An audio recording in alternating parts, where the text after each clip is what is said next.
Okay မင်္ဂလာပါခင်ဗျခုကတော့ကျွန်တော်ပြောချင်တာတော့ဒီကျွန်တော်တို့အနေနဲ့ခုနကျွန်တော်တို့အမြင်နဲ့ပြောနေတာပေါ့ဘယ်လိုတွေကန့်ကွက်မှာပေါ့အပေါ်ယံပြောတဲ့လူတွေဘယ်လိုကန့်ကွက်မှာပါညာပြောနေတာအဲ့ဒါတွေကဘယ်လိုတွေဖြည့်ရှင်းမှာလဲဆို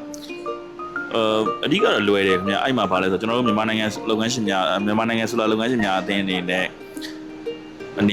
ဈေးကွက်အတွင်းမှာအပေါ်ယံမှန်းဆပြီးမှလောက်ကင်တာတွေကိုအပီးတိုင်တားဆီးဖို့အတွက်ဘာလဲဆိုဆိုလာမူဝါဒနဲ့ဤပညာကြီးကျက်ဖို့ဆိုပြီးတစ်ခုရှိတယ်ပေါ့အဲ့ကဏ္ဍတစ်ခုရှိတယ်အဲ့ကဏ္ဍကိုစနစ်တကျအကောင့်ထဲပေါ်လို့ရှိရင်ဆောင်ရွက်လို့ရပါတယ်ခင်ဗျကျွန်တော်တို့ရဲ့ပင်မမိုင်နိုင်ကြီး9ရက်ကတော့ဘာလဲဆိုတော့အမျိုးသားအဆင့်စွမ်းရည်မူဝါဒပေါင်းတွေကိုချမှတ်ပြီးတော့မှစွမ်းရည်ကဏ္ဍတွေအကုန်လုံးကိုမဟာဗျူဟာမြောက်တဲ့ master plan တွေရေးဆွဲနေတယ်ခင်ဗျစနစ်တကျရေးဆွဲနေတယ်ပေါ့နော်ပြီးတော့နိုင်ငံတကာအဆင့်မီအင်ဂျင်နီယာကုတ်တွေအရေးသွင်းမြင့်တဲ့ပစ္စည်းစံနှုန်းတွေပြဋ္ဌာန်းပြီးတော့မှတင်သွင်းလာတဲ့ဆိုလာမှန်သမျှ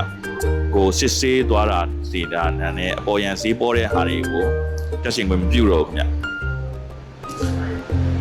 ပြီးတော့စနစ်တကျတက်ရှင်ခြင်းဆိုင်ရာစီမင်းတွေကတေချာတင်းကျပ်ထားပြီးတော့မှစစ်ဆေးလာမယ်ဆိုရင်တရားဝင်ဆိုလာစနစ်ဆိုင်ရာစစ်ဆေးမှုအတည်ပြုချက် commissioning sign off တွေကိုထုတ်ပြန်ပါမယ်ခင်ဗျ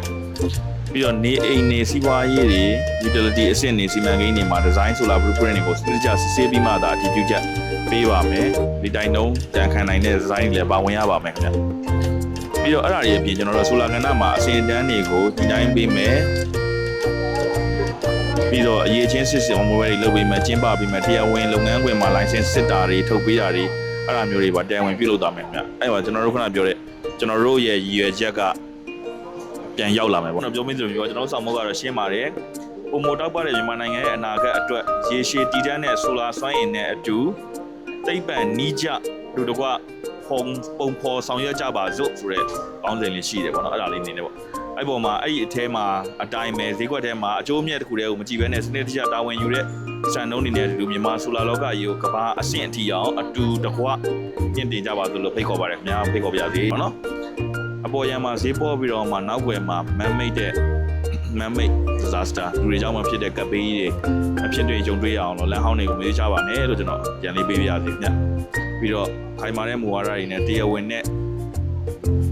တာဝန်ရှိမှုတာဝန်ယူမှုရှိတဲ့စာချုပ်စနစ်တွေကိုလည်း